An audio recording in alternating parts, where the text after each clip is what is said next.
और पिछली बार हम लोग कहाँ अंत में हमने किस विषय पर चर्चा की थी? आपने सामान्य परिचय दिया था, फिर क्या आपने कहा था कि सीधे वो अध्याय दूसरा प्रारंभ करेंगे। अच्छा, तो ग्रंथ का पाठ या ग्रंथ पाठ प्रारंभ कर दिया जाए। सर लास्ट हाँ। आपने वो विशिष्टाद्वैत पर चर्चा करी थी कुछ कुछ। जो अच्छा, साउथ में कुछ बता रहे थे सर आप, दो काल वाला समथिंग। सर वो कपि किशोर न्याय और मार्जार किशोर न्याय, ये सब चर्चा हुई थी सर। हाँ, वही ठीक। सामान्य चर्चाएं हुई थी, फिर सामान्य अंत में परिचय। आपने कहा था यस। कि अब वो अविरोध अध्याय प्रारंभ करने के लिए ना। अच्छा अच्छा, हाँ, थोड़ी सी ये था कि हम लोग जो है विशिष्टाद्वैत की जो फिलॉसफी है उससे भी थोड़ा बहुत संक्षेप में परिचित हो लेंगे। हाँ हाँ। तो और अगर उसके लिए और विशिष्टाद्वैत भी। से हम क्या समझते हैं, मेन तो ये समझना है हमने कि उनकी रामानुज की जो फिलॉसफी है उसमें समझता। हम्म। अच्छा, हम इस पर जो मुझे ध्यान आ रहा है कि हम ये देख रहे थे कि हम जो हमारा जो अनुभव है वो दो तरह का है, एक जो है एकत्व का है, एक नानात्व का है। हाँ हाँ, ये बात भी चलेगी। लॉजिकली जो है हम एकत्व देख रहे हैं और जो है वैसे व्यवहारिक रूप से जो है हमें नानात्व की प्रतीति हो रही है। तो इनमें से एकत्व ही सत्य है या नानात्व ही सत्य है, या एकत्व और नानात्व दोनों सत्य हैं? तो इसको लेकर भारतीय दर्शन में कई संप्रदाय या कई प्रकार के की विचारधाराएं, संप्रदाय ना कहकर उनको हम कहते हैं कि कई तरह की विचारधाराएं बन गई। तो यह प्रश्न कि एकत्व ही सत्य है और नानात्व मिथ्या है, या नानात्व ही सत्य है और एकत्व जो है वो मिथ्या है, वो मानव बुद्धि का वो अध्यारोप है। तो कुछ ऐसे हैं जो एकत्व की सत्ता को स्वीकार करते हैं, कुछ ऐसे हैं जो नानात्व को ही स्वीकार करते हैं, कुछ लोग हैं जो दोनों को पृथक रूप से स्वीकार करते हैं, और कुछ ऐसे भी हैं जो दोनों को संश्लिष्ट कर देते हैं, दोनों को समन्वित कर देते हैं, और उसमें से एक को प्रधान मान लेते हैं और दूसरे को गौर मान लेते हैं। ठीक है? जैसे अद्वैत में हम देखते हैं कि अद्वैत में क्या है, एकत्व को ही सत्य स्वीकार कर लिया जाता है ना, और नानात्व को वे मिथ्या घोषित कर देते हैं।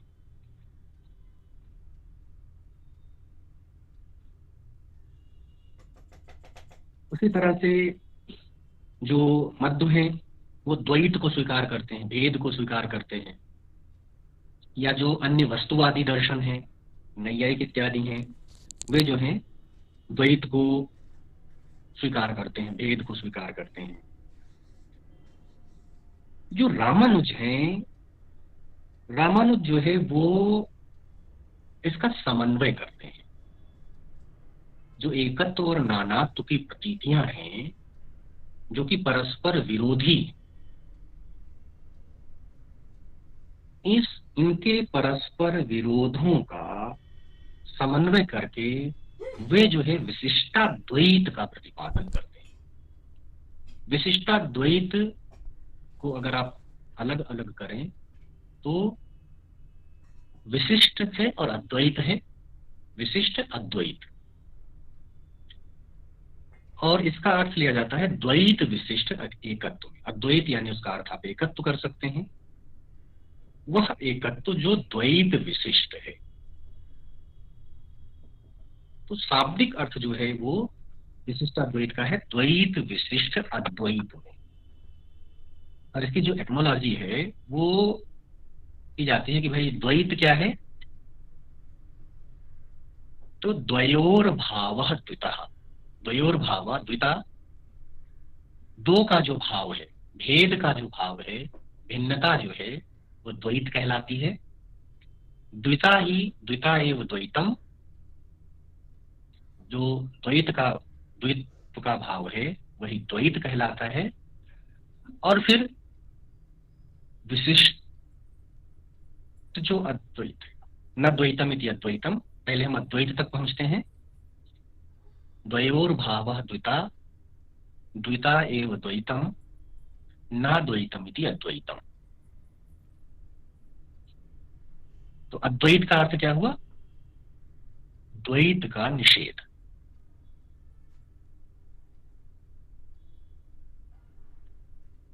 और फिर हम अद्वैत से विशिष्टाद्वैत पर जाते हैं। और विशिष्टाद्वैत क्या है? विशिष्टे अद्वैतम विशिष्टाद्वैतम।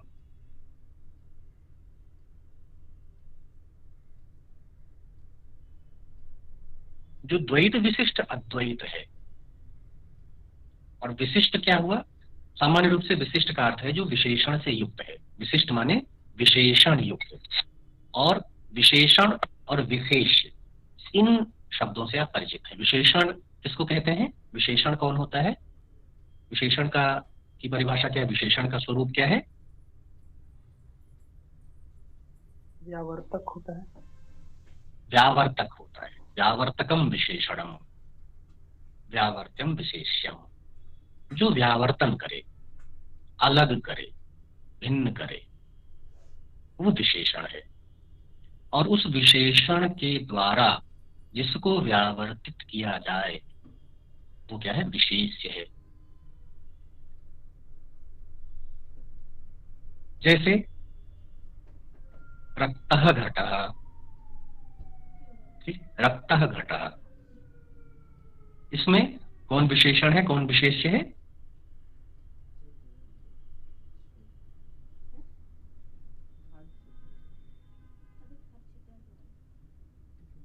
रक्त विशेषण है, घट विशेष। वो विशेषण है क्योंकि उसके द्वारा क्या है कि अब क्या किया जा रहा है कि जो भी घट है, कई तरह के घट हैं। कुछ घट श्वेत हैं, कुछ घट रक्त हैं, कुछ घट कृष्ण वर्ण के हैं। तो उनमें से एक पर्टिकुलर घट को बताने के लिए हम जो है उसके साथ हमने कह दिया भाई हमें क्या विपरीत है, हमें क्या चाहिए। तो हमने कह दिया भाई रक्तम घटम आना, जो घड़ा लाल है उसको ले आओ। अब ऐसा कहते ही जिससे कहा जा रहा है वो क्या है? उस रक्त के द्वारा, रक्तत्व के द्वारा क्या होगा? रक्तत्व भिन्न जितने धर्म हैं या उनसे युक्त जो धर्मी हैं वे क्या है? व्यावृत्त हो गए। अब जो है वो श्याम घट नहीं लाएगा या किसी अन्य वर्ण का घट नहीं लाएगा। तो रक्त इस विशेषण ने क्या किया कि उसको अन्यों से व्यावृत्त करा दिया, भिन्न करा दिया। और इस रक्तत्व रूप विशेषण के द्वारा किसकी पहचान कराई गई, किसको विशिष्ट किया गया? तो वो है घट। तो रक्ता घटा में रक्त जो है वो विशेषण हो गया और घट जो है वो क्या है? विशेष है, जिसको हम विशिष्ट भी कह सकते हैं, विशेषण से जो युक्त है। ऐसे ही रामानुज के यहां भी 3 प्रकार की सत्ताएं हैं। रामानुज तत्वत्रय को मानते हैं या सत्ता त्रय को मानते हैं, चित्त, अचित और ईश्वर। चित्त, चित्त माने चेतन जीव, अचित अर्थात जड़ जगत प्रकृति, और ईश्वर यानी परम सत्ता।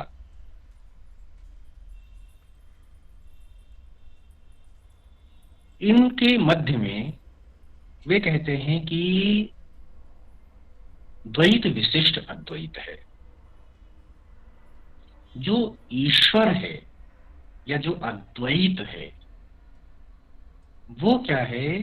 चित और अचित से विशिष्ट है। ईश्वर क्या है? चित, चित विशिष्ट सत्ता है। चित और अचित क्या है? उसके विशेषण है। और चित और अचित क्या है? ये द्वैत है। ये दोनों जो है सत्य हैं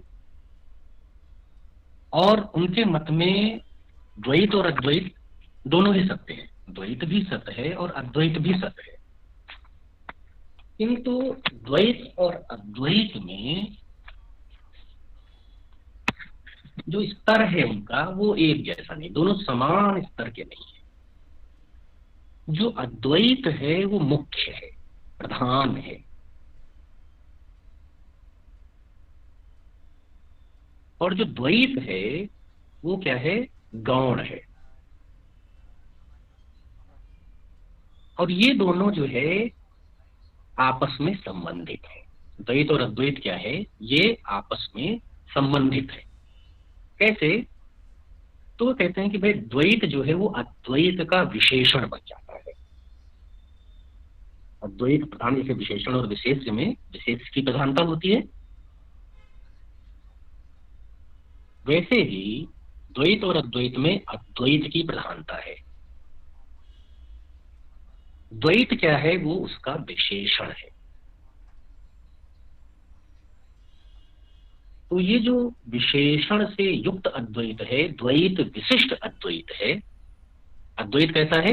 अब वैसा नहीं है, निर्विशिष्ट नहीं रहा। अद्वैत क्या है, वो विशेषण युक्त हो गया। जैसे शंकर के दर्शन में हम देखते हैं कि वहां जो परम सत्ता है वो क्या है, निर्विशिष्ट सत्ता है। ठीक है, उसका कोई किसी प्रकार से उसका कोई विशेषण नहीं है, कोई गुण नहीं है उसमें, निर्गुण है, निर्विकार सत्ता है। किंतु रामानुज जो है वो कहते हैं कि भाई देखिए, ऐसी किसी निर्गुण और निर्विकार सत्ता का अस्तित्व ही संभव नहीं है। रामानुज की ये जो तत्व मीमांसा है, इस तत्व मीमांसा का आधार जो है उनकी ज्ञान मीमांसा है। ठीक है, ज्ञान मीमांसा से हम चलते हैं। ज्ञान मीमांसा में वो ये कहते हैं कि भाई देखिए, जब भी हमें किसी पदार्थ का ज्ञान होता है, पदार्थ का ग्रहण होता है, तो हम पदार्थ का ग्रहण किससे करते हैं? पदार्थ को ग्रहण करने का साधन क्या है, क्या कहलाते हैं?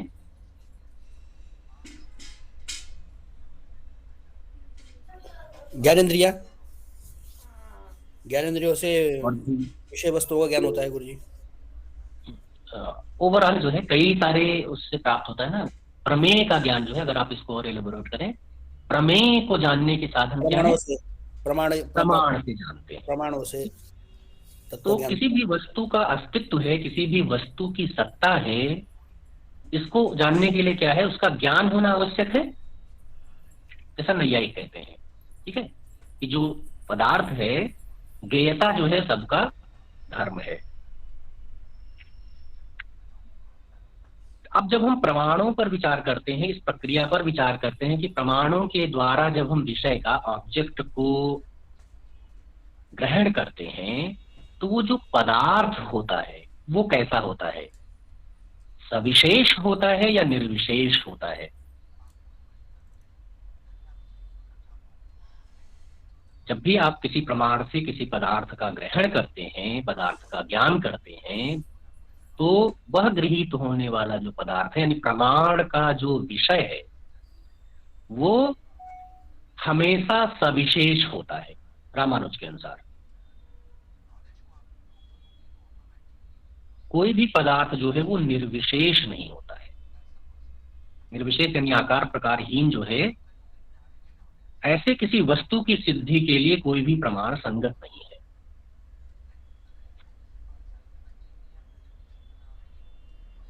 ठीक है, तो रामानुज के अनुसार सभी पदार्थ क्या है, वो सविशेष होते हैं।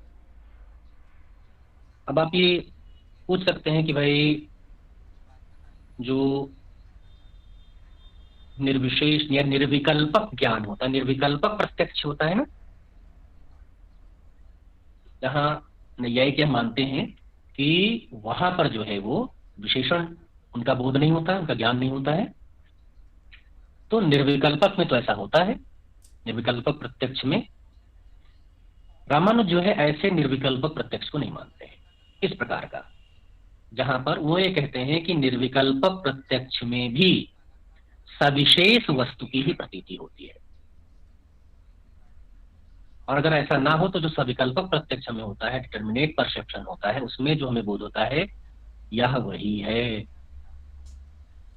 ये कैसे करो? सो अयम इति, ये जो बोध हमें हो रहा है, ये तो तभी हो सकता है जब वो पहले से प्रतिपादित वस्तु के आकार प्रकार की विशेषताओं को हम जानते हों। तो ये मानते हैं कि निर्विकल्पक प्रत्यक्ष में भी वस्तु की विशेषताएं अवश्य ज्ञात होनी चाहिए, और वो होती हैं। तो रामानुज का जो निर्विकल्पक और सविकल्पक है, न्यायिकों से थोड़ा उसका डिफरेंस है। नैयायिक लोग क्या कहते हैं कि निर्विकल्पक का अर्थ करते हैं निष्प्रकारक से, है ना।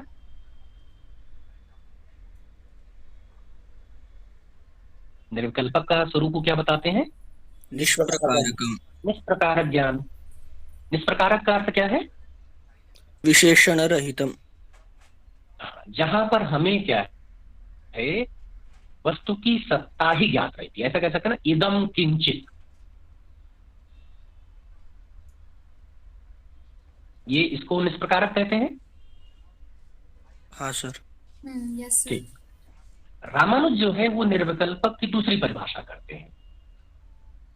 निर्विकल्पक का उनका लक्षण है या स्वरूप है, एक जातीय द्रव्येषु प्रथम पिंड ग्रहणम।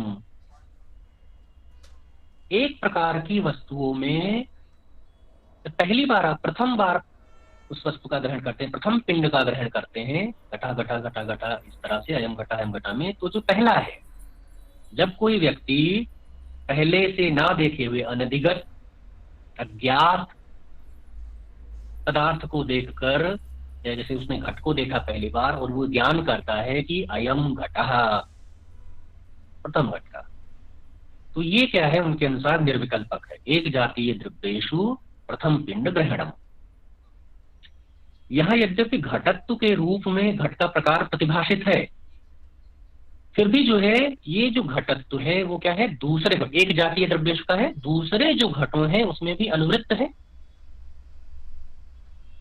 अनुवृत्ति का ये प्रकार जो है वो पहले वाले में प्रतीत नहीं होता है, इसलिए इसको निर्विकल्पक कहते हैं।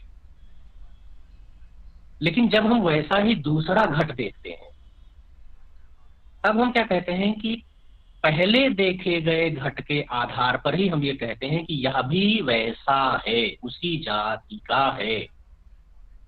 ये जो अनुवृत्ति है, घटत्व की जो अनुवृत्ति हो रही है दूसरे घट में जो है, जिसको हम कहते हैं सोयम घटः, ये ज्ञान क्या है, ये सविकल्पक है।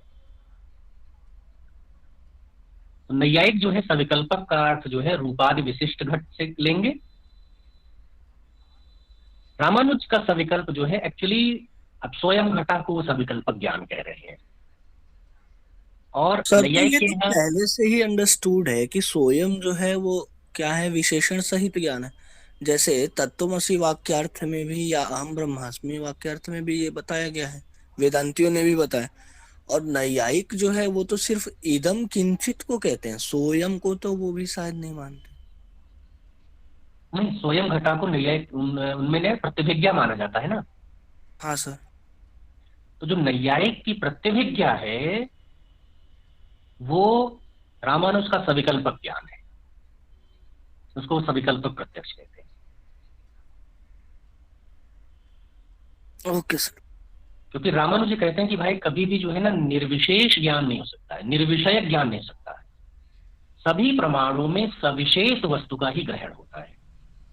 क्योंकि यदि वस्तु में रूपादि गुण ना हो, विशेष विद्यमान ना हो, तो प्रमाणों की प्रवृत्ति नहीं होगी। प्रत्यक्ष प्रमाण की, अगर किसी वस्तु में रूप नहीं है तो आप उसका प्रत्यक्ष प्रमाण से चाक्षुष प्रत्यक्ष नहीं कर सकते हैं ना, क्योंकि प्रत्यक्ष के लिए वस्तु और इंद्रिय का सन्निकर्ष होना अनिवार्य है।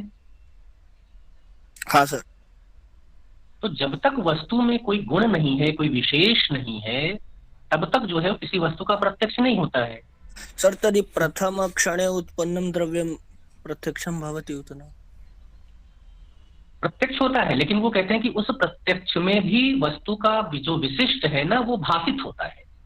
सर फिर तो पूरे नैयायिक ध्वस्त हो जाएंगे। उनका जो अपना एक नियम है कि प्रथम क्षणे उत्पन्नम द्रव्यम अगुणम अक्रिया अगुणम तिष्ठति, हाँ, तो वो उसको नहीं मतलब ये रामानुज की फिलॉसफी नहीं है। हाँ, ये तो नैयायिकों की फिलॉसफी, ये नैयायिक की फिलॉसफी है। तो रामानुज कहते हैं कि भाई जिसको नैयायिक जो है निर्विकल्पक में रख रहे हैं ना, वस्तुतः भी वहां पर निर्विकल्पक नहीं, क्योंकि घट में घटत्व तो हमेशा से विद्यमान है ना।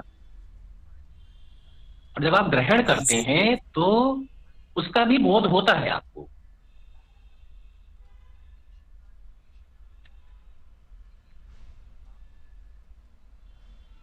तो मेन हमारा ये है, सबसे मूल रूप से जो समझना है कि हमें कि रामानुज के अनुसार जब भी हमें किसी वस्तु का ग्रहण होता है, ज्ञान होता है, तो वस्तु जो है वो हमेशा विशिष्ट होती है, उसमें विशेषण होते हैं, सविशेष होती है। निर्विशेष वस्तु का ज्ञान नहीं होता। किसी भी प्रमाण से हम जो है निर्विशेष वस्तु का ज्ञान नहीं कर सकते हैं।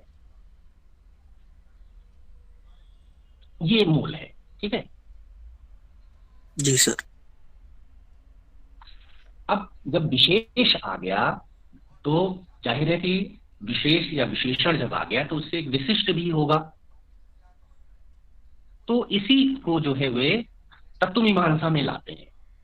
ठीक है। ज्ञान मीमांसा जो इस तरह की हुई कि जब भी किसी पदार्थ का ग्रहण होता है तो पदार्थ क्या है, हमेशा सविषयक होता है ना। वैसे ही वो कहते हैं कि भाई जो तत्व है, परम तत्व जिसका हमें ज्ञान करना है, बोध करना है, वह भी निर्विशेष हो ही नहीं सकता है। क्योंकि अगर वो निर्विशेष होगा तो जैसे लोक में हम देखते हैं कि किसी भी प्रमाण से निर्विशेष का ग्रहण नहीं किया जा सकता है, वैसे ही जो है आप ब्रह्म का भी ग्रहण नहीं कर पाएंगे, ब्रह्म का भी ज्ञान नहीं कर पाएंगे। अगर उसको निर्विशेष मान लिया जाए तो आप जो है उसका कभी भी ज्ञान नहीं कर पाएंगे। सर अनुमान प्रमाण के लिए भी विशेषण की जरूरत है क्या? अनुमान प्रमाण से किसी को साधित कर रहे हाँ हैं? बिल्कुल, क्योंकि वो कहते हैं कि भाई अनुमान करने के लिए, अनुमान प्रत्यक्ष पर आश्रित ज्ञान है ना। हाँ। तो जब प्रत्यक्ष में सविशिष्ट वस्तु का ज्ञान हो रहा है, निर्विशिष्ट का ज्ञान नहीं हो रहा, तो अनुमान में भी कैसे जो है होगा हाँ, आपको। मीन्स परंपरा संबंध से वहां पे ले जाएंगे, वहां पर ले जाएंगे। तो वो कहते हैं भाई किसी भी प्रमाण से, क्योंकि हमें पदार्थ का ज्ञान करने के लिए प्रमाण की आवश्यकता है, और प्रमाण जो है उसमें सबसे मुख्य और ज्येष्ठ प्रमाण है प्रत्यक्ष। प्रत्यक्ष में हम ये पाते हैं कि किसी भी प्रकार के प्रत्यक्ष में वस्तु जो है तभी प्रत्यक्ष होती है जब वह सविशिष्ट हो, विशेष हो। निर्विशेष वस्तु का प्रत्यक्ष नहीं होता है। और वो ये कहते हैं कि भाई बाकी के जितने भी प्रमाण हैं वो प्रत्यक्ष प्रमाण पर आश्रित प्रमाण है। रामानुज से 3 ही प्रमाण भी मानते हैं, प्रत्यक्ष, अनुमान और शब्द को ही प्रमाण भी मानते हैं। तो इसलिए वो कहते हैं कि भाई निर्विशेष का ज्ञान है वो नहीं होता है, लोक में नहीं होता है। और जब लोक में नहीं हो रहा है तो उसी तरह से जब हम परम तत्व को जानना चाहेंगे तो परम तत्व भी अगर निर्विशिष्ट है तो उसका भी ज्ञान नहीं हो सकता है। स्पष्ट है? हाँ सर। एक तरह से और भी अजय जी। जी सर। हाँ, कोई है जिज्ञासा आएगी और भी बच्चों को? ज्ञान जो है वो हिसाब से, और अगर आप डीपली उसमें ज्ञान मीमांसा में जाएं तो ज्ञान जो है वो कहें सत्ता का विशेषण है, और उसमें रामानुज के अनुसार तादात्म्य और भिन्नत्व दोनों समूह है। वो कहते हैं कि भाई जिस तरह से ज्ञान जो है वो निर्विशेष है, ज्ञान हमेशा किसी विषय का ज्ञान है। घटक ज्ञान माने घट विषयक ज्ञान, पटक ज्ञान पट विषयक ज्ञान। ज्ञान हमेशा जब भी होता है तो न्याय का ये सिद्धांत भी, न्याय की फिलॉसफी है, सर्वम ज्ञानम सविषयम भवति। तो उसी तरह ज्ञान की ही तरह ज्ञेय की जो सत्ता है उसमें भी निर्विशेष एकत्व नहीं है, हो ही नहीं सकता। लेकिन एकत्व है, एक ऐसा एकत्व है जिस एकत्व में भिन्नत्व भी अंतर्निहित है। अभी होगा कि भाई एक ही जगह पर भेद भी है और एकत्व भी है और नानात्व भी है, तो विरोध हो जाएगा एक ही अस्तित्व में, है ना। भिन्नता भी हो जाए तो विरोधी धर्म है, एकत्व और नानात्व तो विरोधी धर्म है। एक ही सत्ता में, एक ही अधिकरण में नहीं हो सकते हैं,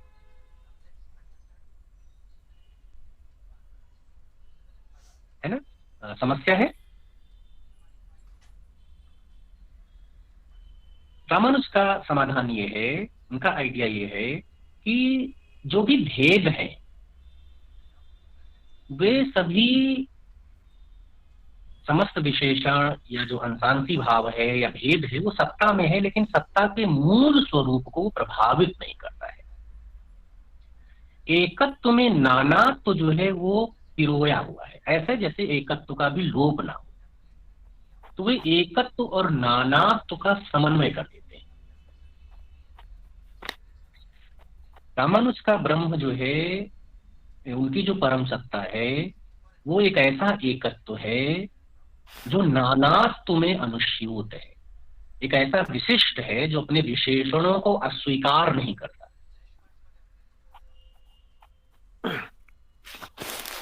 संगमनाथ पांडे का एक जो है उदाहरण है रामानुज के इस विशिष्टाद्वैत के विषय में, जो मैं आपको कोट कर रहा हूँ। ये रामानुज के दर्शन में रामानुज का ब्रह्म जो है वो एक ऐसा एकत्व है जो नानात्व में अनुस्यूत है, एक ऐसा विशिष्ट या संघात है जो अपने विशेष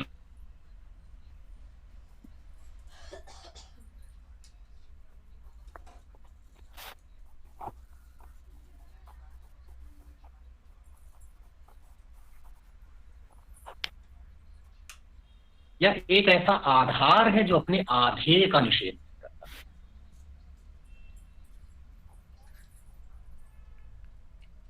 तो अद्वैत और द्वैत की जो ये विशिष्ट स्थिति है, जिसको विशिष्टाद्वैत कहते हैं, उसका अर्थ है द्वैत विशिष्ट अद्वैत। इनमें से जो अद्वैत है वो मुख्य है, उसको आप अंगी भी कह सकते हैं। जैसे अंगांगी भाव होता है, तो अंगांगी भाव में अंगी मुख्य होता है, अंग जो है वो गौड़ होता है। तो विशिष्टाद्वैत में जो अद्वैत है वो अंगी है, द्वैत क्या है, उसका अंग है। या और अधिक स्पष्ट रूप से समझाने के लिए वे शरीर को उदाहरण में रखते हैं।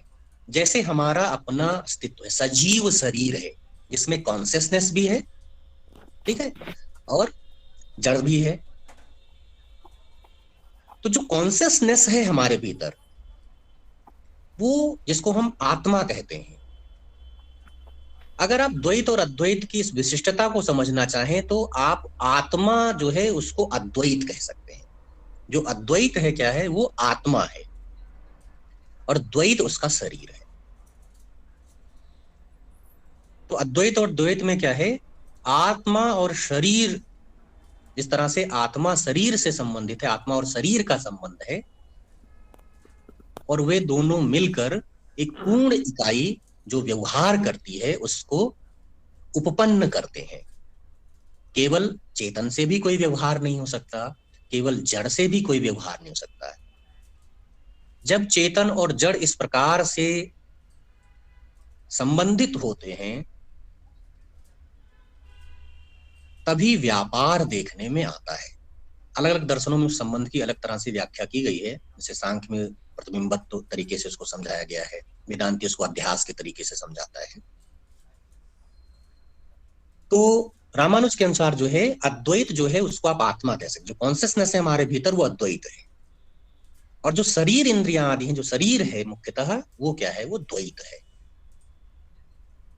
तो जैसे हमारा जो शरीर है, अब शरीर और आत्मा में कौन प्रधान है, चेतन और अचेतन में चेतन प्रधान है। तो वैसे ही द्वैत और अद्वैत में क्या है, अद्वैत मुख्य है, वो आत्मा रूप होता है। या एक और उदाहरण, जैसे द्रव्य और गुण। हम ही जानते हैं कि द्रव्य जो है उनकी स्वतंत्र सत्ता है, गुण जो है वे हमेशा द्रव्य पर आश्रित होते हैं। गुणों की भी सत्ता है, लेकिन गुण क्या है, वे कभी निराश्रित नहीं रहते हैं, किसी न किसी द्रव्य के आश्रित रहते हैं। तो जैसे जो गुण हैं वे किसी द्रव्य पर ही आश्रित होते हैं, वैसे ही यहाँ जो द्वैत है वो गुण है, और जो अद्वैत है वो द्रव्य है।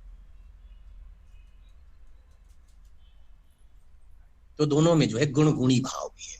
अद्वैत गुणी है, द्वैत उसका गुण है। तो ऐसा समन्वय है द्वैत और अद्वैत का। अद्वैत क्या है, विशेष है, द्वैत विशेषण है, इसलिए द्वैत विशिष्ट अद्वैत है।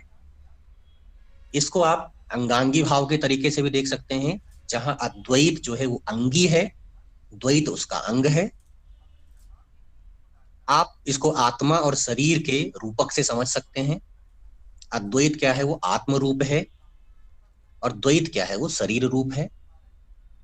या आप द्रव्य गुण के तरीके से समझ सकते हैं, जैसे द्रव्य गुण जो है वो द्रव्याश्रित होता है, लेकिन गुण की भी पृथक सत्ता तो होती है, गुण हैं तो।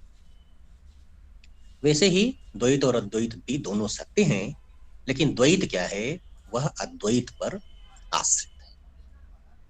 द्वैत क्या है, वो अद्वैत क्या है, वो आधार है, द्वैत जो है उसमें आधेय है। और इस द्वैत विशिष्ट अद्वैत या इस समन्वय को स्थापित करने के लिए अभी होगा भाई, द्वैत और अद्वैत का आपने समन्वय किया तो किसी संबंध से उनको जोड़ना पड़ेगा। इनके मध्य में कोई संबंध भी आपको बताना पड़ेगा।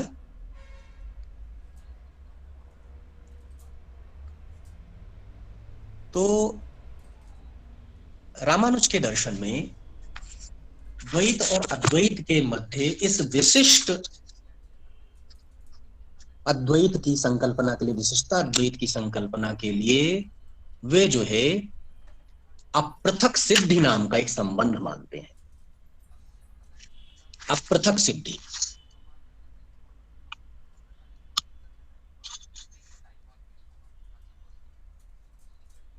और ये जो है बहुत कुछ कुछ जो है ना न्याय के समवाय से थोड़ी सी इसकी ये मिलता है। अपृथक सिद्धि, जो पृथक ना किए जा सके, अलग अलग ना किए जा सके। अपृथक, पृथक का अर्थ है अलग अलग, भिन्न भिन्न। जो पृथक ना हो वे अपृथक हैं।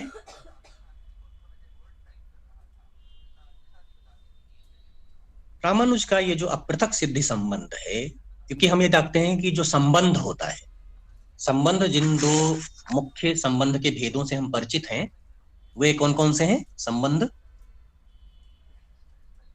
संयोग, न्याय में हम जिससे परिचित हैं, हाँ, संयोग, समवाय। संयोग और समवाय। क्या भेद होता है दोनों में?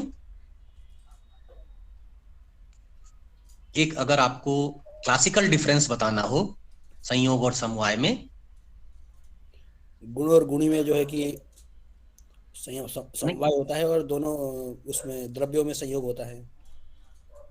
ये तो आपने प्रकार बता दिए, उदाहरण बता दिए मुझे, दो द्रव्यों का संयोग होता है और जो है, ठीक है, ये भी ठीक है। और कोई? पंकज सर एक बार फिर से प्रश्न पूछेंगे? जो संयोग और समवाय है ये दो अलग अलग प्रकार के संबंध है। हाँ सर।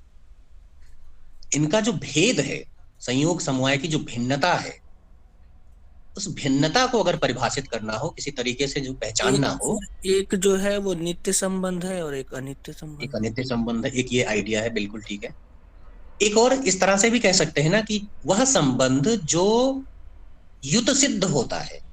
हाँ सर, अयुत सिद्ध और युत सिद्ध। तो अयुत सिद्ध समवाय संबंध हो गया और युत सिद्ध अर्थात द्रव्योरेव संयोग है ये संयोग। तो अगर हम इस तरह से ले, अयुत सिद्ध और युत सिद्ध के रूप से जो संबंध, युत सिद्ध माने जो वियोज्य हैं, जिनमें विभाग हो सकता है। हाँ सर। पृथक पृथक से, तो वे संबंध क्या है? युत सिद्ध संबंध है, उसको संयोग कहते हैं। और जो अयुत सिद्ध का संबंध है, जो पदार्थ अयुत सिद्ध हैं, उनको समवाय कहते हैं। और प्रायः एक और चीज इसी से जुड़ी हुई हम कह सकते हैं कि जो संयोग है ये बाह्य होता है ना, और समवाय उसकी अपेक्षा आंतरिक है। हाँ सर। तो रामानुज का जो अपृथक सिद्ध है वो यही अयुत सिद्ध के तरीके का है, न्याय दर्शन के समवाय के ही सदृश है वो, लेकिन इसमें भेद भी है। तो जैसे आपने समवाय को देखा है कि समवाय क्या है, वो समवाय से तो आप सभी परिचित हैं। अपृथक सिद्धि को समझने के लिए पहले हम समवाय को समझने की कोशिश कर रहे हैं। तो समवाय को हमने इस रूप में समझा है कि समवाय क्या है? अपृथक सिद्ध पदार्थ, अयुत सिद्ध पदार्थों के मध्य का संबंध है। और अयुत सिद्ध का अर्थ हम क्या समझते हैं?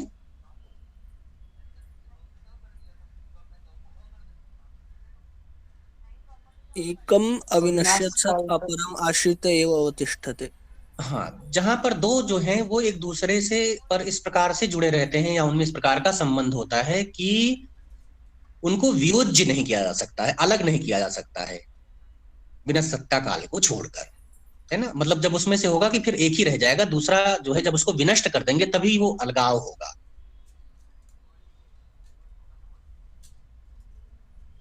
तो रामानुज का जो अपृथक सिद्धि है वो भी इसी तरह का है। द्वैत और अद्वैत के मध्य का जो संबंध है वो क्या है? अपृथक सिद्ध है। इसको जो है, इनको अपृथक नहीं किया सकता है, ये इस प्रकार से जुड़े हुए हैं। द्वैत क्या है?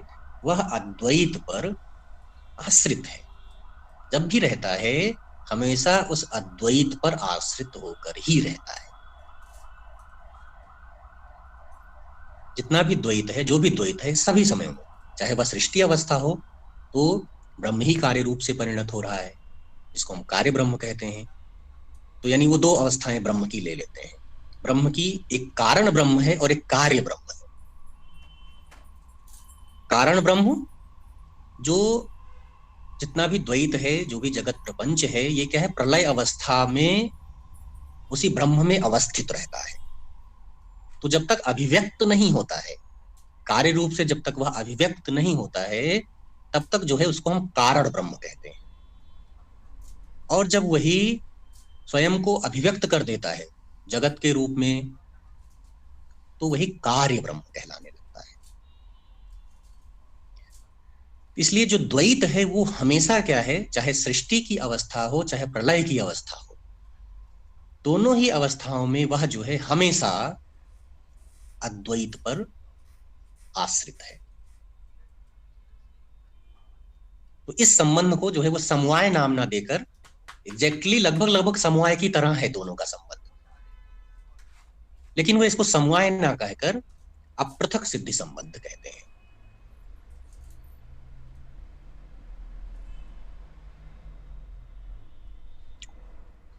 ठीक है, स्पष्ट है?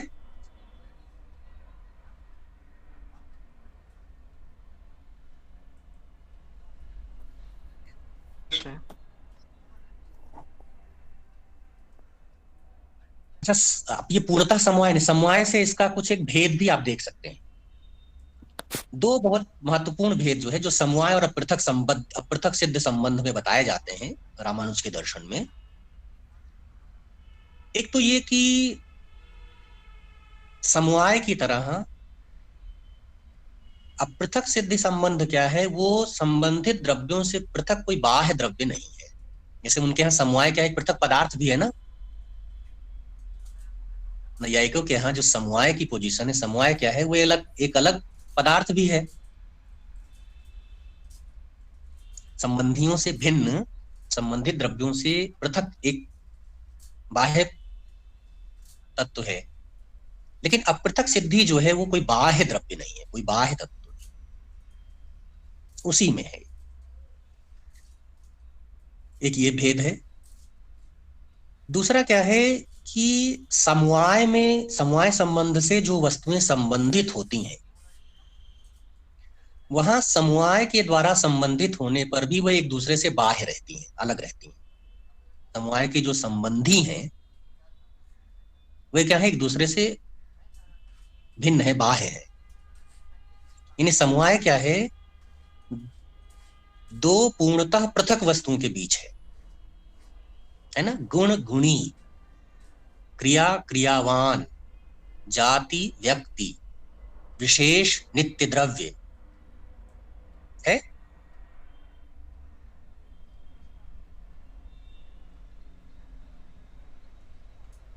अपृथक सिद्धि में क्या है, इसमें पूर्ण भेद और पूर्ण तादात्म्य दोनों का निषेध है। ना तो पूर्ण भेद है जैसा तादात्म्य संबंध, ना तो पूर्ण भेद है जैसा कि हम संयोग में या समवाय में देख रहे हैं, और ना ही पूर्ण तादात्म्य जैसा हम अद्वैत में देखते हैं। ये इसकी यूनिकनेस है। इसी अपृथक सिद्धि संबंध के द्वारा द्वैत और अद्वैत एक दूसरे से संबंधित हैं। यही जो है उनका विशिष्टाद्वैत है। विशिष्टे अद्वैतम या विशिष्टयोः अद्वैतम विशिष्टाद्वैतम। विशिष्टम ही नाम, चित और अचित जो है, या जो द्वैत है वो विशिष्ट है, जो अद्वैत है वो विशेष्य है। इसका पूर्ण भेद और तादात्म्य भेद का थोड़ा एक बार बताइए गुरु जी। जैसे जो समवाय है, पूर्ण भेद माने जहां दोनों जो संबंधी हैं उनमें पूर्णतः भेद हो, संयोग की तरह। हाँ, चाहे संयोग की तरह, चाहे समवाय में भी होता है, गुण और गुणी। जी जी।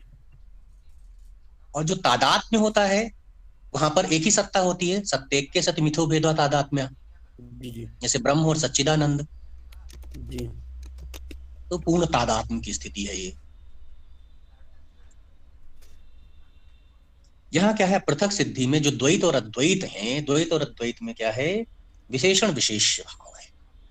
जी ना तो पूर्णतः भेद है, ना पूर्णतः तादात्म्य है। जी जी। अपृथक सिद्ध संबंध में जो है, अपृथक सिद्धि संबंध जो है वो संबंध है अपृथक सिद्धि। जी। तो विशिष्टाद्वैत का अर्थ स्पष्ट हो गया। द्वैत विशिष्ट अद्वैत, द्वैत विशेषण है, अद्वैत पूरा विशेष है। पूरा लिखा दीजिए गुरु जी एक बार ना, विशिष्ट अद्वैत का। अच्छा, विशिष्ट अद्वैतम कुछ कहा था आपने, मैंने लिखा नहीं। हाँ, पहले हम द्वैत पर आएंगे। जैसे अगर हम परिभाषित करना चाहें तो पहले हमने द्वयोर भावः द्विता, द्वयोर भावः द्विता, द्विता एव द्वैतम, द्विता एव द्वैतम, न द्वैतम इति अद्वैतम, न द्वैतम इति अद्वैतम, विशिष्टे अद्वैतम विशिष्टाद्वैतम, विशिष्टे अद्वैतम विशिष्टाद्वैतम। विशिष्टाद्वैतम। विशिष्टे का अर्थ क्या है? विशिष्टे अर्थात विशेष से, जी जी। चेतना अचेतनात्मकम विशेषणम प्रति, विशेष से अर्थात धर्मीभूते ब्रह्मणे एव। विशिष्ट का अर्थ थोड़ा बता दीजिए। चेतन और अचेतन, इनको विशेषण कहते हैं। 3 सत्ताएं बताई मैंने आपको, चित, अचित और ईश्वर या ब्रह्म। जी जी। ठीक है, तो चित और अचित क्या है? ये विशेषण है। चित और अचित विशेषण है। हाँ, ब्रह्म क्या है? विशेष्य है। तो चित मतलब जीवात्मा सर ना? चित माने जीवात्मा, चेतन भोक्ता जीव, अचित यानी कि जड़ भोग्य जगत। तो चेतना चेतन विशिष्टे अद्वैतम विशिष्टाद्वैतम। विशिष्टाद्वैतम जो परम तत्व है, अद्वैत वो जो तत्व है वो क्या है? वो चेतना चेतन विशिष्ट है। तो अभी हम जो द्वैत और अद्वैत की बात कर रहे थे, यही चेतन और अचेतन के बारे में ही सब। हाँ, द्वैत, द्वैत में दोनों आगे। द्वैत में जो है आपने चित्त को और अचित को द्वैत में रख दिया। जी जी। क्योंकि जीव भी नाना है और जगत भी नाना है। जी जी सर। और ये दोनों क्या है? ब्रह्म पर आश्रित है। ब्रह्म जो है, ब्रह्म की सत्ता में ही इनकी सत्ता है।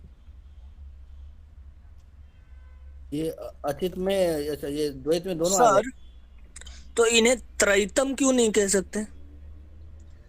हाँ, आप अलग नजरिए से उनको कहेंगे। त्रैतम में तीनों जो है, जैसे जो त्रैत आप श्वेता स्वतर में पढ़ रहे हैं, है ना, भोक्ता भोग्य और प्रेरिता का। हाँ सर।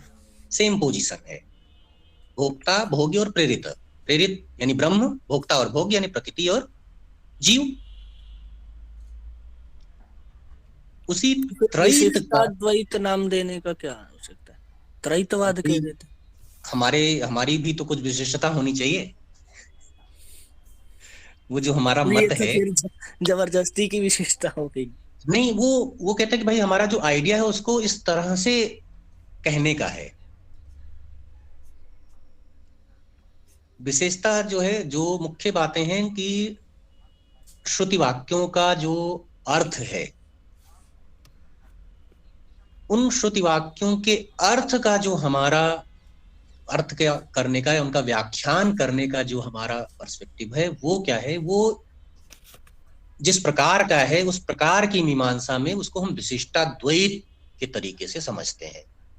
क्योंकि मेनली क्या, त्रैत में क्या है कि त्रैत में तीनों ही मुख्य हैं। भोक्ता भोग्य और प्रेरिता जो है, वे तीनों ही मुख्य हैं। यहाँ जो अद्वैत और द्वैत है, वो एक जो है, उसको द्वैत को विशेषण रूप से रखते हैं। वहां वो विशेषण विशेष रूप से नहीं रखते हैं, है ना। त्रैतवाद में द्वैत का और अद्वैत का विशेषण विशेष भाव नहीं है। ऐसा सर कह सकते हैं क्या कि तीनों की पृथक रूप से अपनी अपनी सत्ता है? यहाँ भी तीनों की अपनी पृथक सत्ता है। द्वैत और अद्वैत जो हैं, वे तीनों ही सत्य हैं रामानुज के दर्शन में भी, बट लेवल एक नहीं है। एक तो प्रधान है, एक गौण है। सर ऐसा कह सकते हैं क्या कि इनकी मतलब सत्य की परिभाषा अलग है, मतलब एक प्रधान सत्य भी हो सकता है और एक गौण सत्य भी हो सकता है। नहीं, वो ऐसा कहते नहीं, वो कहते हैं भाई सत्य आश्रित तो सर, आश्रित सत्य हो सकता है, क्योंकि सत्य वो की तो एक परिभाषा जो अद्वैत में है वो दूसरी है। हाँ, वहां तो काल का हिसाब से भाई त्रिकालाबाधित सत्वत्व है। और निरुपाधिक रूप से सत्य होना चाहिए, और ये वाला जो है जो चित और अचित है ये उस पर निर्भर है। तो ये हम्म। कह सकते हैं क्या कि रिलेटिव एग्जिस्टेंस है ना इनका। तो दो तरीके की इनकी सत्य की डेफिनेशन हो गई ना, या तो फिर सत्य में लेवल्स हैं। नहीं, वो परमार्थता तो ये कहते हैं कि भाई जीव और जो चित और अचित हैं, ये चित और अचित जो है वो उसी ब्रह्म की ही अभिव्यक्ति है। अच्छा। एक और बड़ा मेजर क्वेश्चन जो उसमें आता है कि भाई जब वो एक ही तो कि रामानुज के यहाँ क्या है, भेद है, लेकिन वह भेद जो है वो सजातीय और विजातीय प्रकार का नहीं है। हाँ, रामानुज क्या है, वो स्वगत भेद को मानते हैं, स्वागत है ना। है। और सर एक ही सत्ता में भेद है। कि वो अ, चित और अचित ये भी नित्य है ना, हाँ, नित्य माने जाएंगे ना। नित्य हैं बिल्कुल। वो सृष्टि काल में भी और प्रलय काल में भी अपने अस्तित्व, क्योंकि जो सत्य है वो कभी भी जो है ना पूर्ण विनाश की स्थिति तो नहीं है। हाँ हाँ। ये क्रम चल रहा है, प्रलय सृष्टि, इस तरह से ये नित्यता है उनकी। अच्छा, नित्यता है तीनों में ही। हाँ हाँ। अच्छा, लेकिन मतलब कुछ परिणाम में अंतर होगा ना कुछ। सर अगर तीनों की सत्ता स्वीकार की जा रही है तो तीनों ही प्रमुख हो गए। नहीं तीनों ही प्रमुख। प्रमुख है। भाई प्रमुख तो आप है कि भाई कौन किस पर है, जैसे मृदा है और घट है। मृदा भी सत्य है, घट भी सत्य है। अगर आप वस्तुवादी के नजरिए से देखें तो सत्य तो दोनों में है, लेकिन प्रधाना प्रधान भाव अगर आपको देखना हो मृदा और घट में, तो आप किसको प्रधान किसको अप्रधान कहेंगे। सर किंतु ये अगर मृद और उनमें कार्य कारण भाव स्वीकार कर रहे हैं तब तो, अगर यह व्यवहार न किया जाए कार्य कारण भाव का, तो दोनों ही अपने रूप में विशिष्ट रूप से दोनों ही प्रधान है। तो वही कह रहे हैं भाई, नजरिए के हिसाब से भाई, इसीलिए तो कह रहे हैं ना फिलॉसफी में जो आइडिया है वो नजरिए का ही तो आइडिया है। उन्हीं तीनों सत्ताओं में एक नजरिया त्रैतवाद का है, उन्हीं तीनों सत्ताओं में एक नजरिया विशिष्टाद्वैतवाद का है, एक नजरिया द्वैताद्वैत का है, एक नजरिया अचिंत्य भेदा भेद का है, एक नजरिया इन्हीं सब में अद्वैत का है। सर ये लग रहा है अचिंत्य ही है। तो एकम सद विप्राह बहुधा वदंते वाली स्थिति तक पहुंचते हैं। सर ये विशिष्टीय अद्वैतम में किस प्रकार से वो चित अचित मतलब वो कहीं विशिष्टे विशिष्टे अर्थात ये सूक्ष्म और स्थूल का भी कोई भेद करते हैं ना सर। सूक्ष्म और स्थूल का भी भेद है बिल्कुल। जो स्थूल चित ब्रह्म है, एक सूक्ष्म चित ब्रह्म है। जी सर। इसको मैंने कारण ब्रह्म और कार्य ब्रह्म कहा। तो विशिष्ट का अर्थ वो उसको मानते हैं या किसको उसको भी ले सकते हैं, वो भी है। जी जी। ब्रह्म जो है वो सूक्ष्म चित विशिष्ट ब्रह्म है और स्थूल चित विशिष्ट ब्रह्म है। वही कार्य और इन कारण दो, के स्थूल और सूक्ष्म हाँ कार्य और कारण सर ना। हाँ, क्योंकि सत्कार्यवादी है रामानुज, और सत्कार्यवाद के अनुसार जो है कार्य और कुछ नहीं, कारण की ही स्थूल अवस्था है। जी जी। तो ब्रह्म की जो एक ये अवस्था है कारणावस्था, जब वो क्या है सूक्ष्म रूप में, जो चित और अचित है उस समय क्या है सूक्ष्म रूप में है, तो हम उसको कह सकते हैं सूक्ष्म चित विशिष्ट ब्रह्म। और जब सृष्टि हो जाती है तब वही क्या है स्थूल हो जाते हैं, तब ब्रह्म क्या होगा स्थूल चित विशिष्ट ब्रह्म हो गया। तो एक ये भी विशिष्टाद्वैत का है, सूक्ष्म चित ब्रह्म स्थूल चित ब्रह्मयोः, ये जो विशिष्ट है इन दोनों का अद्वैत है, वो भी विशिष्टाद्वैत है।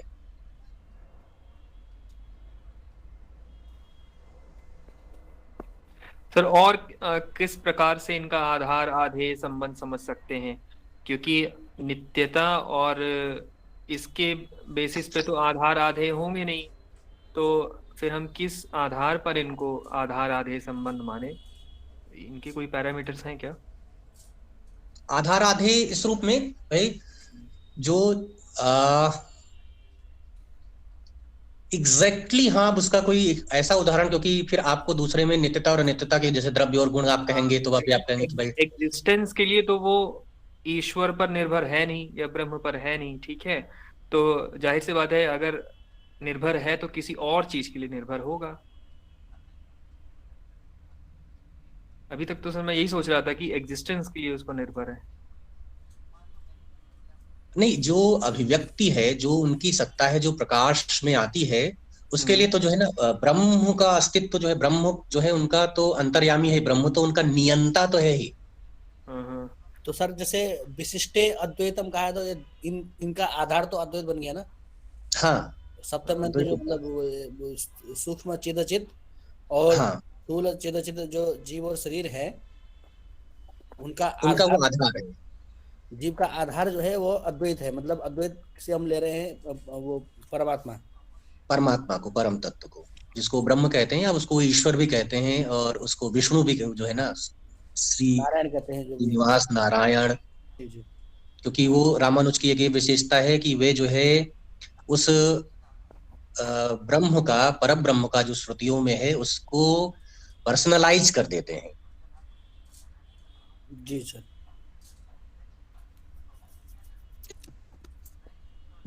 और भक्ति में जो है सहजता तब आएगी जब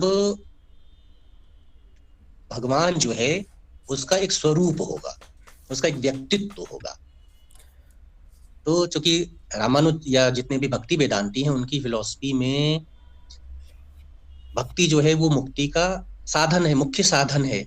वो कर्म, फिर ज्ञान, फिर भक्ति तक पहुंचते हैं। मध्व भी भक्ति मत है। हाँ, सभी भक्ति मत है, मध्व भी भक्ति मत है।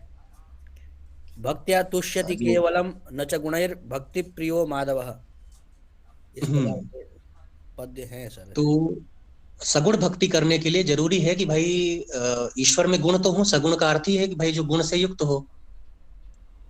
तो उसको फिर जो है उन्होंने भक्ति को और अधिक जो है जनग्राह्य बनाने के लिए, सर्वजन सुलभ बनाने के लिए ईश्वर को जो है ना पर्सनलाइज कर दिया है। उसमें उदारता है, करुणा है, दया है, क्षमा है, ये सब गुण जो है वो जो पुराणों में कहे गए हैं। बेसिकली ये सारे कॉन्सेप्ट जो है वो पुराणों के हैं। सर इनमें आधारादेय भाव भी मान सकते हैं ऐसे? हाँ, बता तो दिया मैंने आपको कि भाई देखिए ब्रह्म जो है वो इस तरह से आप उसको कह सकते हैं, जैसा कि मैंने आपको कोट बताया ना संगम लाल जी का, कि वे जिस प्रकार से आधार है, लेकिन वो अपने आधेय का जो है वो निषेध नहीं कर रहा है। ये बताया ना, एक ऐसा द्रव्य है, ब्रह्म जो है वो एक ऐसा आधार है जो अपने आधेय का निषेध नहीं करता है। तो द्वैत जो है वो आधेय है, अद्वैत उसका आधार है। आधेय का निषेध तो बिना आधेय के तो सर आधार हो ही नहीं सकता। तो वो उसको खारिज नहीं करते हैं। जैसे शंकर क्या करते हैं, उसको अध्यस्त बताकर खारिज कर देते हैं ना। अच्छा, अध्यस्त द्वैत को हाँ, द्वैत को क्या कहते हैं भाई, उनके यहाँ भी अद्वैत में भी जो द्वैत प्रतीति हो रही है, उस द्वैत प्रतीति का अधिष्ठान तो है ना एक। जी सर। बिना अधिष्ठान के तो अध्यास हो ही नहीं सकता है, प्राइमरी शर्त है उसकी वो।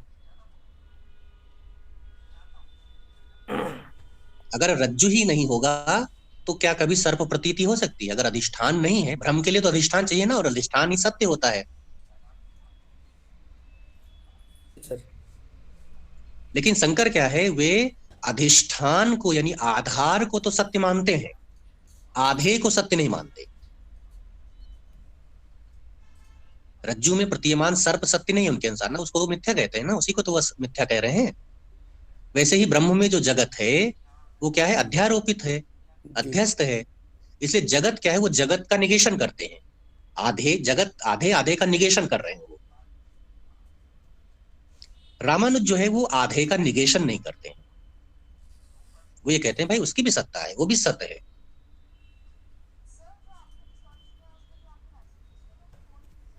जी सर। तो ये जैसे वो ब्रह्म में जगत को भ्रम मानते हैं, अध्यास मानते हैं शंकराचार्य जी। हाँ, तो ये उसको भ्रम नहीं मानते हैं, वो यथार्थ मानते हैं रामानुज। नहीं, रामानुज के मत में भ्रम होता ही नहीं है। जी सर। रामानुज क्या है, सत्ख्यातिवादी है, सत्ख्यातिवादी हैं। तो उनके यहाँ भ्रम की ही पोजीशन नहीं है। तो अध्यास का तो उन्होंने खंडन किया, पूरा का पूरा सिद्धांत ही आगे जो है ना, जो उनकी सप्त आपत्तियां हैं मायावाद पर, जी जी वही तो मेजर हैं। वो सब तरह से जो है माया का निराकरण करते हैं। वो कहते हैं कि भाई ये हो ही नहीं सकता, पॉसिबल ही नहीं है। सप्त अनुपपत्तियां प्रसिद्ध हैं रामानुज की मायावाद के खंडन को लेकर।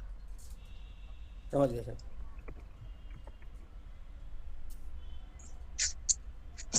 ठीक है, तो ये जो है एक तरह से उनकी विशिष्टाद्वैत या उनकी एक तत्व मीमांसा है। 3 तत्व हैं, चित, अचित और ईश्वर। प्रमाण मीमांसा में मैंने आपको बता दिया कि वे 3 प्रमाण मानते हैं, प्रत्यक्ष, अनुमान और शब्द को। और लगभग जो है न्याय जैसी पोजीशन है। ठीक है, अनुमान भी जो है वो, अनुमान तो पूरा का पूरा जो है लगभग न्याय जैसा है। प्रत्यक्ष के भी सविकल्पक और निर्विकल्पक के मानते हैं, लेकिन मैंने आपको उसका स्वरूप बता दिया कि उनका निर्विकल्पक का आशय क्या है। और शब्द में जो है जो वेद हैं, उसके अलावा भी जो भक्ति परंपरा में जैसे पांचरात्र रागम है या पुराण है जो उनके संबंधित है, वो उसको भी प्रमाण मानते हैं। फिर बंधन और मोक्ष है। बंधन का कारण जो है वो अविद्या और कर्म को मानते हैं, और मोक्ष के लिए एक जो है ना ज्ञान, कर्म, इन सभी को वो इंपॉर्टेंस देते हैं। ठीक है, केवल ज्ञान, केवल कर्म, ये जो केवल वाली एकांतिक स्थिति है ना, उसका निषेध करते हैं वो। तो कर्म से ज्ञान और ज्ञान से भक्ति, ये सीढ़ी है, ये सोपान है। जो ईशावास्य की श्रुति है ना, विद्याम च यस्तद वेदो भयम स अविद्या मृत्युम तीर्थ विद्या मृतम अश्नुते। तो वो जो ज्ञान कर्म समुच्चय है वो भी वो उसको जरूरी मानते हैं, और अंततः जो है वो उसको भक्ति तक लाते हैं, प्रपत्ति तक लाते हैं। स्नेह पूर्वम अनुध्यानम भक्तिरित्य विधीयते। और उसको जो है वो दार्शनिक व्याख्या करते हुए ध्रुवानुस्मृति उसको कहते हैं। वो ध्रुवानुस्मृति जो ध्यान है, जब आप कोई उपासक उपास्य का ध्यान करता है, भक्त भगवान का ध्यान करता है, तो वही ध्यान जो है धीरे धीरे पुष्ट होते होते ध्रुवा स्मृति बन जाता है। और वो ध्रुवा स्मृति जो है वो साक्षात्कार रूपा है, या दर्शन समारनाकारा उसको कहते हैं वो। और फिर वो ध्रुवा स्मृति ही जो है आपको मोक्ष तक ले जाती है। ध्रुवा स्मृति ही मोक्ष है। तो चूंकि ये जो है जो पाठ्य हिस्सा है हमारा श्री भाष्य का, उसमें ये व्याख्यायित है। ध्रुवानुस्मृति या भक्ति और प्रपत्ति का जो मार्ग है वो आएगा उस प्रकरण में, इसलिए ये जो है इसकी डिटेलिंग में आपको नहीं बता रहा हूँ, वो हम वहीं जो है। सर एक प्रश्न, बंधन क्या है सर इनमें? बंधन अविद्या या कर्म जो है वो बंधन के कारण है। जीव जो है कर्म कर रहा है और उन कर्मों के कारण जो है वो बंधन में है। सर जो अविद्या है इसका क्या स्टेटस लेंगे फिर? क्योंकि अगर जीव नित्य है तो नित्य रूप से वो बद्ध ही कहा जाएगा, है ना? और कारण भी उसका विद्यमान रहना चाहिए नित्य रूप से, तो अविद्या भी नित्य नहीं कही जाएगी फिर? अनादि अविद्या है। और अच्छा जी सर, अनादि अविद्या है। अविद्या के उसी अनादि अविद्या के कारण जीव का कर्मों से संबद्ध है। नहीं सर ठीक है, लेकिन जैसे शंकराचार्य की जो मेन एक पोजीशन थी, माया या विद्या को ला रहे हैं, फिर रामानुज ने उसी को क्रिटिसाइज किया था कि जो ब्रह्म या ईश्वर है उसके साथ अविद्या नहीं रह सकती है। ठीक है, और यहाँ पर अगर हम चित और अचित में अविद्या ला दे रहे हैं तो एक तरह से हम ईश्वर के विशेषण में ही तो अविद्या ला रहे हैं। ईश्वर का एक ऐसा विशेषण है जो अविद्या युक्त है अनादिकाल से, तो वही पोजीशन तो हो गई फिर। वो जो ये जो आपत्ति आती है कि भाई उस समय ये होगा, एक और ज्यादा बड़ी तार्किक समस्या जो हमारे सामने खड़ी होती है वो इस रूप की होती है कि भाई जब आप एक ही सत्ता को ये मान रहे हैं कि भाई चित और अचित जो है वे ब्रह्म के ही अंश हैं, और देह देही भाव है, तो ये होगा कि सृष्टि की अवस्था में जो चित या अचित के दोष होंगे, जो विकार होंगे, अज्ञान के कारण ही होंगे। उसको आप अज्ञान की पोजीशन भी दे सकते हैं, विकार या दोष। तो उससे जो है ब्रह्म में भी क्या दोष और विकार उत्पन्न नहीं होगा। हाँ वही मेरा प्रश्न है। हाँ, तो उनकी पोजीशन क्या है? वो ये कहते हैं कि हाँ, और ये है कि भाई अगर हम, क्योंकि हम वास्तविक मान रहे हैं, हम तो ये कह रहे हैं ना कि चित्त और अचित क्या है? ब्रह्म के वास्तविक अंश है। हाँ हमने अध्यास भी नहीं स्वीकार किया कि हम इससे बच जाएं कि माया के कारण हो रहा है ऐसा, वास्तव हाँ में नहीं है, जैसा शंकर बचते हैं। वही सर। तो उस, ये जो विषम स्थिति है उससे बचने के लिए रामानुज कहते हैं ना, आप शरीर शरीरी संबंध को देखें स्पष्टता से। जैसे जब आपके शरीर में कोई विकार होता है तो क्या उस विकार से आत्मा प्रभावित होती है?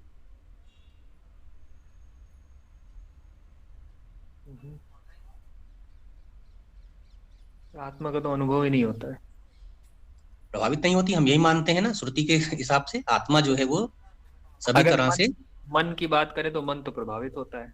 नहीं मन नहीं, वो कहते हैं आत्मा, शरीर और आत्मा, कॉन्सियसनेस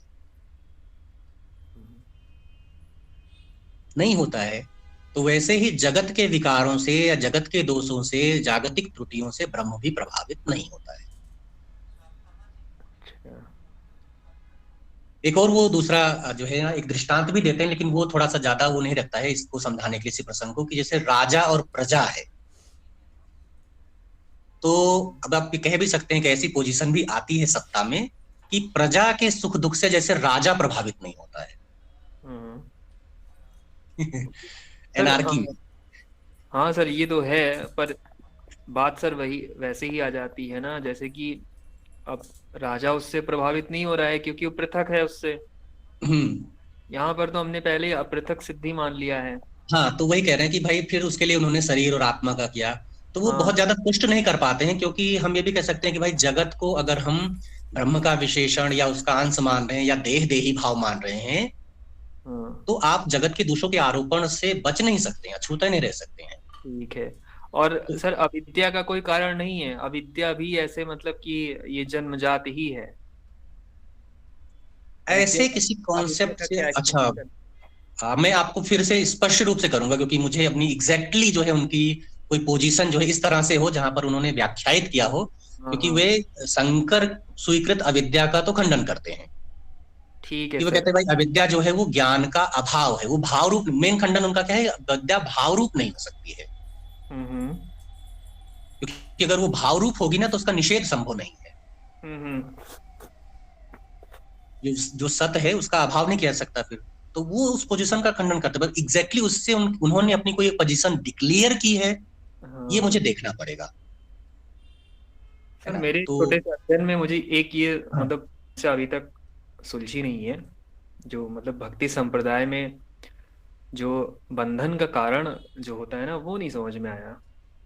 और अगर बंधन का कारण एक तरह से ईश्वर ही हो जाता है, और अगर बंधन का कारण ईश्वर हो जाता है तो फिर उसकी भक्ति करना थोड़ा उचित नहीं हाँ, नहीं रहता। फिर तो आप आक्षेप लगा देंगे भाई ऐसा ईश्वर जो स्वयं बंधन का कारण है वो भाई, या तो फिर प्रयोजन पर ही आप प्रश्न खड़े कर देंगे। सर जैसे कि जो मध्व का है ना, तो वो यहाँ पर ये कहते हैं कि मोक्ष का, अरे बंधन का कारण भी विष्णु है स्पष्ट रूप से, और मोक्ष का कारण भी नहीं है, जी विष्णु है। तो वही होता है फिर वो बंधन में क्यों ही डालते हैं? उनका क्या, उनका कोई अपना लाभ हानि है? वो किसी से द्वेष करते हैं कि भाई किसी को राजा बना दिया, किसी को रंक बना दिया। हाँ, तो बंधन में डालने वाला भी अंततः ईश्वर ही हो जाता है। और इसी को लेकर जितने भी नास्तिक हैं जो ईश्वर को नहीं मानते हैं, उनके सामने मेजर लॉजिक यही है। और शंकराचार्य ने इसी से एक तरह से बचने के लिए फिर उसको एक भ्रम मान लिया कि फिर ईश्वर से इस बंधन या अज्ञान या माया को अलग कर दो बिल्कुल।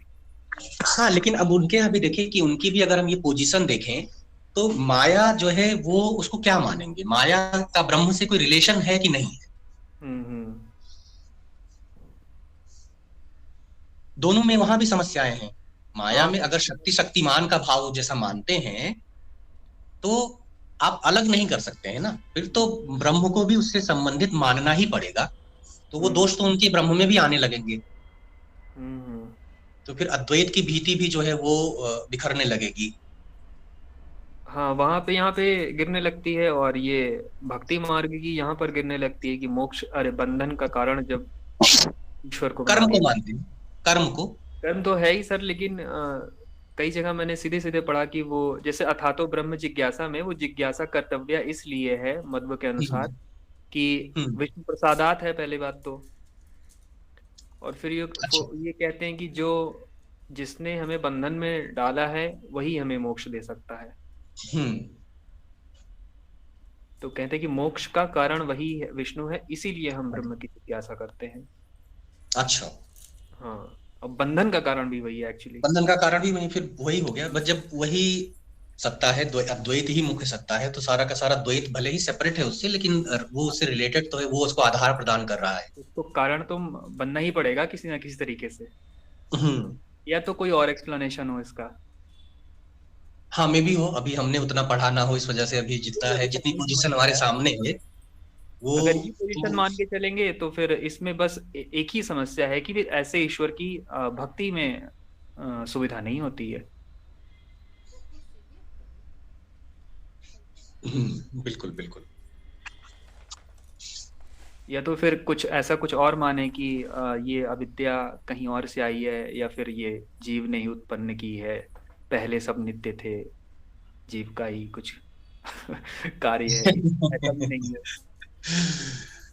हाँ, जीव का कार्य है तो फिर उसको जो है ना उसके साथ अगर उनका यही तो पॉइंट है कि रामानुज और मध्व का, कि अगर जीव का कार्य होता तब तो ये जीव के प्रयास से मुक्त हो जाता। फिर भक्ति की जरूरत नहीं थी हमें, इसका कारण है ही नहीं है।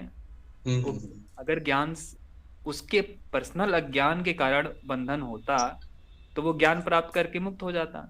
ज्ञान का कारण ईश्वर है, बंधन में डालने वाला ईश्वर है, तो हम उसकी भक्ति करेंगे तभी वो हमको प्रसाद रूप में अपनी अनुग्रह से वो हमको मुक्त करेगा, कृपा करेगा। ये ऐसा है मतलब कि जिसने ताला बंद किया है वही खोल सकता है।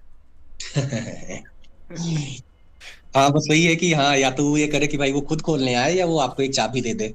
हाँ, तो वो जो खुद खोलने नहीं आ रहा है उसने हमें चाबी दी हुई है। हाँ, तो सब जगह से घुमा फिरा के अभी मतलब ये वाला समस्या नहीं हुआ है। अगर और कोई भी इसमें कुछ विचार रखना चाहे तो अच्छा रहेगा।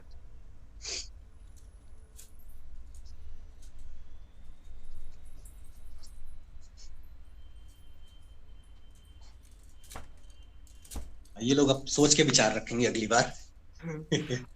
और सर एक बात और सामने भी एक बात और रखनी थी अगर अनुमति हो तो। हाँ, बताएं। जो आरंभ में आपने कहा था कि ज्ञान मीमांसा पर ही आधारित है उनका सविशेष ब्रह्म की परिकल्पना, तो मतलब ऐसा कहना उचित रहेगा? नहीं, वैसा नहीं, क्योंकि वो तो सीधे सीधे श्रुति से ले रहे हैं ना, सगुण का जो उनका कॉन्सेप्ट है श्रुति से ले रहे हैं। मेरा ये था कि उनकी वो पोजीशन जो है वो समझाते हैं जब उसको, तो वो ज्ञान मीमांसा से उसको वहां तक ले जाते हैं। समझाने के लिए सर वो ठीक है, पर वो उसका प्रमाण नहीं है। नहीं, प्रमाण मैंने ये नहीं कहा, मैंने कहा बस वो समझाने के लिए कि वो जिस तरह से हम, क्योंकि दर्शन जो है वो क्या, ये भी मैंने बताया कि भाई जीवन से उसका जुड़ाव है। तो जिसको हम बोधित करें, जिसको हम उपदेश दे रहे हैं, उसको समझाने के लिए हमें यहाँ से वहां तक जाना है। अच्छा। स्थूल से सूक्ष्म की यात्रा करनी रहती है ना। ठीक है। तो जैसे कि जब शास्त्रीय नित्वात में वो इसी बात का तो खंडन कर रहे हैं, कह रहे हैं कि अनुमान से उसके हम लक्षणों का पता नहीं लगा सकते, और ये एक तरह से अनुमान ही होगा अगर हम कहें कि हमें जब भी प्रतीति होती है सविशेष की होती है, अतः ब्रह्म भी सविशेष ही होगा। तो ऐसा अनुमान तो यहाँ वो करना नहीं चाहते हैं, मतलब शास्त्रीय नित्वात के अकॉर्डिंग। नहीं, तो अगर ऐसा नहीं होता तो रामानुज फिर अनुमान को प्रमाण ही ना मानते। प्रमाण तो मान रहे हैं, लेकिन ब्रह्म विषयक प्रमाण नहीं मान रहे हैं सर। देखो, ब्रह्म जो है, ब्रह्म तो वो है जिसका आपको साक्षात्कार होगा। एक है ब्रह्म का अनुभव, उसमें प्रमाण की बात, और एक है ब्रह्म का ज्ञान करने का जो प्रोसेस है, ब्रह्म को एक्सप्लेन करना जो है, उसमें प्रमाण की बात। ठीक है भाई, जब जैसे नैयायिक ईश्वर तक पहुंचते हैं तो अनुमान से पहुंचते हैं ना, तो अनुमान की तो आवश्यकता है ना। अब ईश्वर जो है, वैसे ही जो है इनको भी अगर ब्रह्म को व्याख्यायित करना है, ब्रह्म का अनुमान करके ब्रह्म तक नहीं पहुंचेंगे हम। लेकिन ब्रह्म की जो व्याख्या है, ब्रह्म को कैसे जाना जाए, उसका जो प्रोसेस है, उसके लिए जो है उनको अनुमान की आवश्यकता। नहीं तो वैसे उस हिसाब से तो जो है जितने भी भक्ति वेदांती हैं या वेदांत के जो भी संप्रदाय हैं, जितने भी वेदांती हैं, वे तो केवल शब्द को ही, मीमांसक और वेदांती के लिए तो शब्द ही है ना, शब्द से इतर कोई प्रमाण जरूरत ही नहीं है ना। सर आपकी आवाज रुक गई थी। जैसे मीमांसक में फिर आप कहें कि भाई मीमांसा जो पूर्व मीमांसा है, पूर्व मीमांसा तो उसके लिए केवल वैदिक वाक्य ही प्रमाण है, वेद को एक्सप्लेन कर रहा है। लेकिन फिर प्रभाकर 6 प्रमाण मानते हैं, कुमारिल प्रभाकर 5 मानते हैं, कुमारिल 6 मानते हैं। जब वो केवल श्रुति को ही एक्सप्लेन कर रहे हैं तो एक ही प्रमाण मानना चाहिए उनको।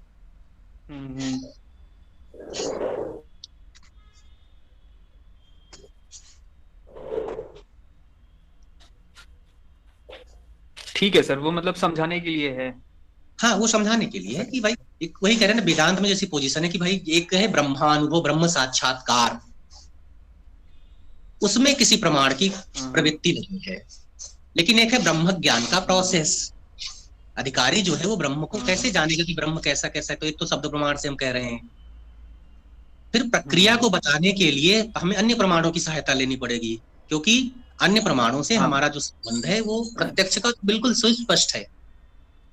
बिल्कुल हाँ, तो वही है ना कि असत्य वर्तमान स्थित्वा सत्यमेव उपदिश्यते, झूठ से सच को हम अर्थात मीमांसा करने के लिए हमें तर्क की आवश्यकता पड़ेगी, तर्क की आवश्यकता है। लेकिन ब्रह्म के अस्तित्व को प्रूव करने के लिए तर्क नहीं लगाएंगे, ये कह रहे हैं। हाँ, ठीक है सर, स्पष्ट। क्योंकि सर शास्त्रोनित्वात में उन्होंने इसी बात का बड़े जोर से खंडन किया है कि तर्क हमें बहुत ही एब्सर्ड पोजीशंस पे, हाँ बिल्कुल। और शंकर के यहाँ भी एक पूरा एक अधिकरण ये तर्का अप्रतिष्ठानात्, हाँ, वो तो टोटली रिजेक्ट। हाँ, उसी सूत्र, उस लेकिन सूत्र को भी ये होता है कि भाई आप इसको रिजेक्ट कैसे कर सकते हैं, थ्रोली या आउटराइटली रिजेक्ट कैसे कर सकते हैं। तो कहते हैं भाई टोटल रिजेक्शन हमारा नहीं है।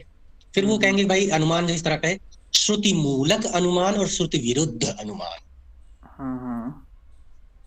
तो जो अनुमान श्रुति मूलक होगा वो स्वीकार है हमें। वे तर्क जो श्रुति के अनुग्राहक तर्क हैं, जिनसे श्रुति अनुग्राहित होती है, के अर्थ को जो संपुष्ट करते हैं, वे तो हमें भी स्वीकार है। क्योंकि श्रुति कह रही है कि भाई जो है आत्मा वारे द्रष्टव्य श्रोतव्य मंतव्य, तो मनन का अर्थ तो तर्क ही है ना। तो ये श्रुति कह रही है, वो खुद निषेध नहीं कर रही है, तो हम कैसे निषेध करेंगे।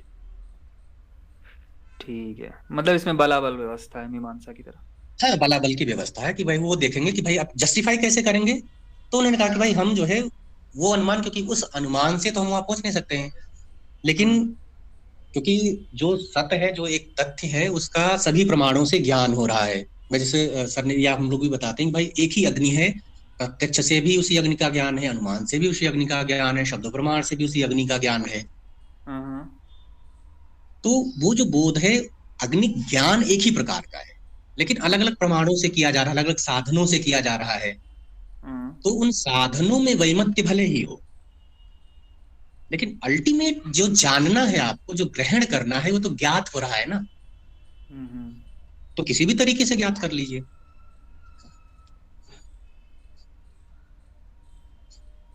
पर ऐसा तो नहीं है ना इधर रामानुज के दर्शन में या इधर वेदांतियों में।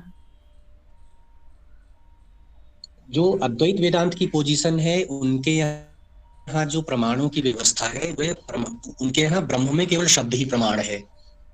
बाकी प्रमाण व्यवहारिक जगत की व्याख्या के लिए हैं। बिल्कुल सर, ठीक है। रामानुज के यहाँ है या वस्तुवादियों के यहाँ या जगत भी सत्य है, ब्रह्म भी सत्य है। यहाँ भी जो प्रमाण स्वीकार किए जा रहे हैं, इतर प्रमाण जो है, वो प्रमाण भी जागतिक विषयों की व्याख्या के लिए है। बिल्कुल सर।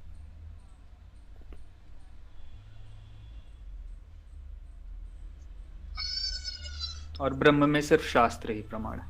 ब्रह्म में शास्त्र ही प्रमाण है। ठीक है।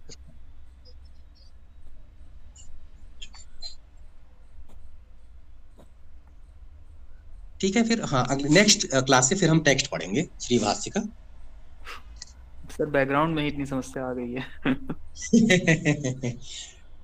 पहले जो है समस्या रख दी जाएगी ना, तब जो है जब आप सोचेंगे तो समाधान जो है वो स्पष्ट होगा।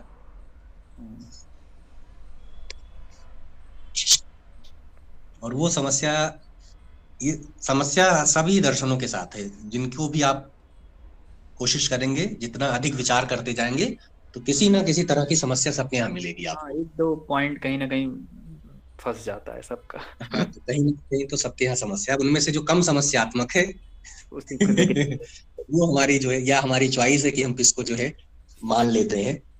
सर हमने हमारे क्योंकि दर्शन बुद्धि- को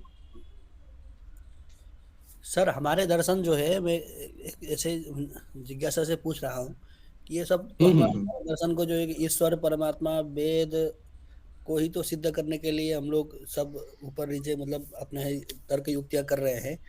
वास्तव में इसको न देखा जाए तो क्या बौद्ध दर्शन एक प्रमाण पूर्वक और तर्क युक्त है, ऐसा कह सकते हैं? हाँ, उनकी अपनी आइडियोलॉजी है, और उस आइडियोलॉजी को मेन जो बुद्धिस्ट है, पहले जो जब वो धर्म रूप में है तो उनके यहाँ तो देखें वो तो इन समस्याओं में फंसे ही ना। बुद्ध ने तो कहा कि भाई ये सब प्रश्न की ईश्वर है, नित्य है कि अनित्य है, आत्मा है, नित्य है अनित्य है, क्या कोई रिलेशन है, इनका तो रिस्पॉन्स ही नहीं देते थे ना।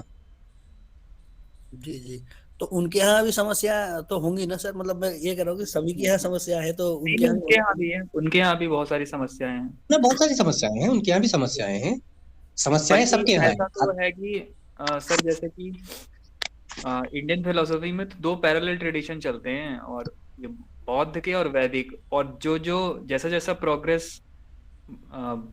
इधर वैदिक परंपरा में होता है वैसा वैसा ही प्रोग्रेस बुद्धिस्ट है। बहुत ज्यादा जो है ना डायलॉग है, विशेषता जो मध्यकाल का समय है, डायलॉग है, एक ही प्रकार से चलता है। यहाँ पे भी वस्तुवादी हैं, वहां पे भी वस्तुवादी हैं, फिर यहाँ पे विज्ञानवादी आते हैं तो वहां पे भी आते हैं, और यहाँ पे भी जब एब्सोल्यूटवादी आते हैं तो वहां भी एब्सोल्यूटवादी आते हैं। तो दिमाग की जो एक मतलब गति करने की एक कुछ कहना था मुझे। हाँ पंकज बताओ। सर ये शायद हम लोगों के बहुत ऊपर से चला जाता है, इतना चिंतन स्तर तो अभी बढ़ा नहीं है हम सभी का। सही में मेरे को भी ये कहना था। हमें इतना समझ नहीं आ पाता है ये। कोई बात नहीं, आपसे जो है ना क्लास की चर्चा होगी, आप केवल सिलेबस को पढ़ें। अच्छा, आप लोग भी फिर बीच बीच में कुछ पूछिए ना। नहीं, हम सुनते रहते हैं। इन्होंने अपनी समस्या रख दी कि ये सब ऊपर से जाता है, क्योंकि अभी हर जगह मौनम सम्मति लक्षणम ना हो के कहीं मौनम अज्ञाप्ति लक्षणम हो जाता है। तो अभी इसकी बैकग्राउंड से परिचित नहीं, क्योंकि अभी तक इन्होंने जो टेक्स्ट पढ़े हैं या जो उनको ज्ञान वो हुआ है ना, वो इन सभी दर्शनों का मतलब वो बुद्धिस्ट से भी परिचित नहीं है, और जो है ना वेदांतिक फिलॉसफी में से भी ना द्वैत को छोड़कर बाकी से परिचित नहीं हुए हैं अभी। तो इस वजह से जो है इनको अभी ये सब जो शब्द आ रहे हैं, टर्म्स आ रहे हैं, जो ये प्रॉब्लम्स आ रही हैं, वो नहीं ऊपर से जा रही हैं। सर हम बस उतना ही समझते हैं जितना सर आप बताते हैं। नहीं, ये भी तो बताना है, डिस्कशन भी तो बताने का एक वो है, और इसमें कोई भी जो है वो अलग-अलग टेक्स्ट पढ़े इसलिए उनको मतलब ज्यादा वैसे पता है, तो इसलिए हम बस सुनते रहते हैं चुपचाप। नहीं, आप लोग भी पूछिए, और हमारी तरफ से क्षमा प्रार्थी हूँ अगर नहीं, बिल्कुल अच्छा है भैया, आपने इतना पढ़ा है तो अच्छा डिस्कशन से था। आप लोग मतलब बीच में पूछिए तो अच्छा रहता है। मैंने मतलब अपनी तरफ से विषय संबंधित ही पूछा है। ये एक्चुअली ये है कि ये तो अजय जी तो क्या है ना, आप तो शोध में हैं तो आपको तो रिसर्च की भावना है, इनको अभी ना एमए पास करना है नंबर। इनके हिसाब से ये है कि अच्छा अभी ये श्री भाष्य का ना पहला सूत्र जो कोर्स में है जिससे प्रश्न आना है ना वो हो जाए। फिर आगे जो है ना उनके क्या मंतव्य है, क्या कैसे है, वो तो बाद में फिर समझ लेंगे।